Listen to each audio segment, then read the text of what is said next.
Met Kyra se tweede verjaarsdag het ons besluit ons gaan vir haar een van hierdie 3 meter hoë trampolines koop.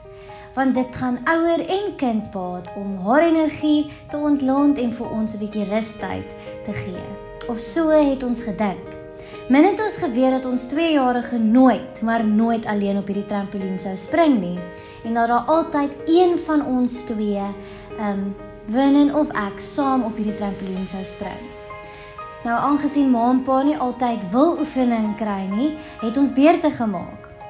So eendag is Vernon en Kyra besig om op hierdie trampolien te spring, en Kyra het iewers besef dat wanneer sy en Vernon op dieselfde tyd spring, skiet sy die hoogtes in.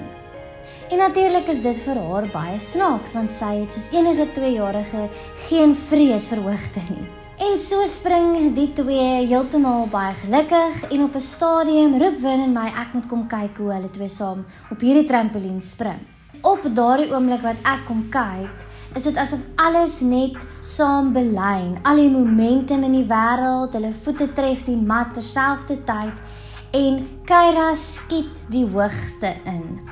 En amper bo oor Vernon. En waar ek natuurlik vir hom sê, ek dink nie hulle speletjie is baie veilig nie. Dis op hierdie trampolien momente wat ek besef het ons as gelowiges se lewe en se geloofslewe kan eintlik baie met 'n trampolien en die op en af van trampolienspronge vergelyk word. Baie mense daar buite wat sê hulle glo niks, dink Christene is baie narrow-minded. Met ander woorde, dat ons nie oop is vir nuwe idees nie. Baie vasgevang in ons manier van doen. Maar verrassend eintlik is dat almal volg eintlik iemand of iets. Die verskil is dat ons as Christene glo dat die wêreld nie maar net tot 'n einde kom nie, maar dat ons hemelse Vader vir ons 'n verlosser gestuur het, wat die Gees vir ons uitgestort het, wat binne in elkeen van ons leef, sodat ons juis op 'n nuwe manier kan leef, maar nie net hier op aarde leef nie, maar ook eendag die groter werklikheid saam met Jesus Christus sal beleef. So wat sê dit eintlik van ons? Dit sê eintlik dat ons baie oop is vir nuwe idees. Dit sê eintlik dat ons oop is vir verandering. Dit sê eintlik dat ons oop is dat die Heilige Gees ons sal verras elke dag met 'n nuwe perspektief. So, hoe moet ons lewens dan nou lyk as ons sê, ons is regte gelowiges wat in een weg glo, en dis die weg van Jesus Christus, wat die waarheid en die lig in ons lewens moet wees? Wel, Jesus het ons kom leer om met medelee te leef. Jesus het ons kom leer om met vrede te leef.